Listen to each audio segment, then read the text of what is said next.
Olá, irmãos e irmãs.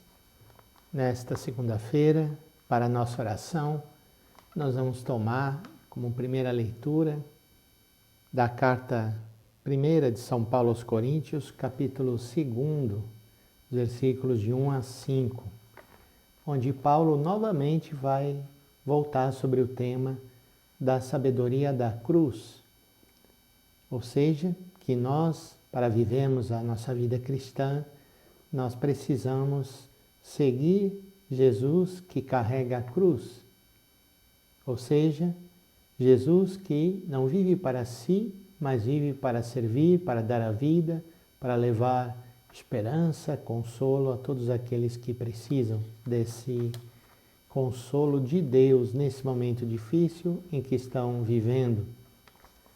A leitura é muito bonita e ela merece a nossa consideração bem devagar, bem pausada, colocando realmente essas palavras no nosso coração.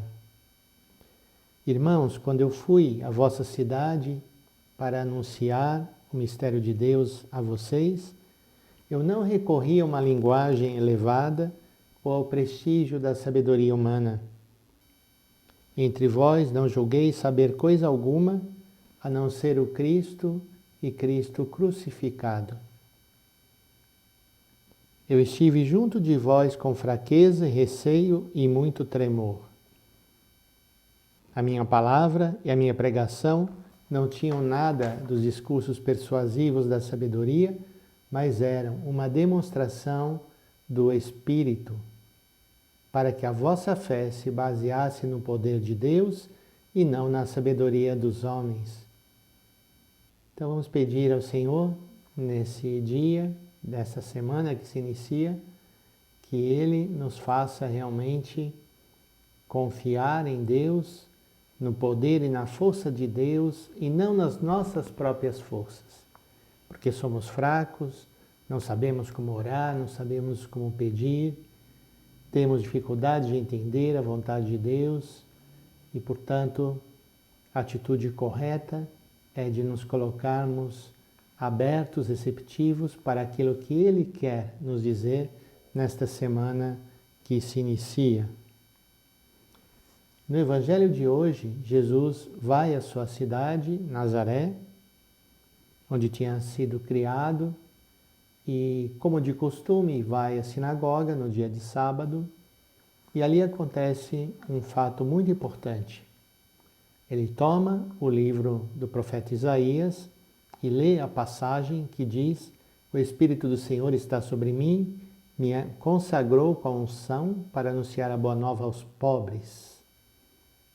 Enviou-me para proclamar a libertação dos cativos e aos cegos restituir a vista, libertar os oprimidos e proclamar um ano da graça do Senhor." Jesus fecha o livro, entrega ao ajudante e se senta. E aí é um momento de um silêncio respeitoso, onde diz o Evangelho que os olhos de todos na sinagoga estavam ali fixos sobre Jesus. Então Jesus diz uma palavra tremenda: hoje cumpriu-se essa passagem da Escritura que vocês acabaram de ouvir. E a reação da Assembleia é: mas como é possível isso? Esse não é o filho de José que nós conhecemos? E Jesus então cita o provérbio que ninguém é profeta na sua própria terra.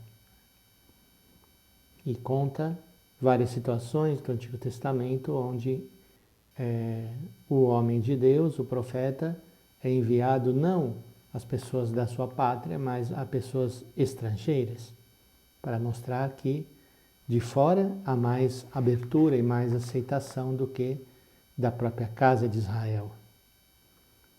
E o Evangelho termina de uma forma bastante trágica. Quando ouviram essas palavras de Jesus, todos na sinagoga ficaram furiosos, levantaram-se e o expulsaram da cidade. Levaram-no até o alto do monte sobre o qual a cidade estava construída, com a intenção de jogá-lo do precipício. E aí tem a frase, que é uma das frases que eu mais aprecio do Evangelho. A frase diz: e Jesus, porém, passando pelo meio deles, continuou seu caminho. Por que eu gosto tanto dessa frase?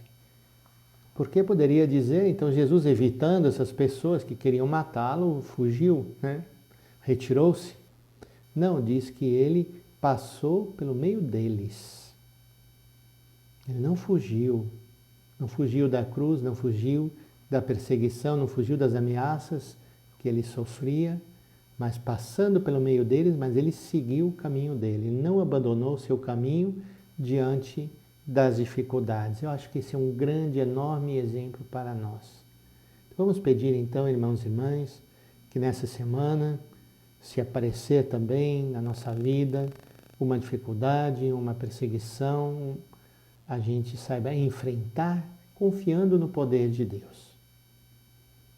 Existem outras passagens do Evangelho onde Jesus diz, por exemplo, que quando vos perseguirem, não ficais preocupados com o que haveis de dizer, porque o próprio Espírito falará por nós. Né? Então é a mesma situação. Aqui vamos enfrentar também as dificuldades, as nossas fraquezas e vamos confiar que o poder de Deus está conosco e Ele vai nos iluminar, vai nos dar a força e a coragem para nós vencermos. Que essa semana seja uma semana cheia da graça de Deus. Que Ele nos abençoe, em nome do Pai, do Filho e do Espírito Santo. Amém.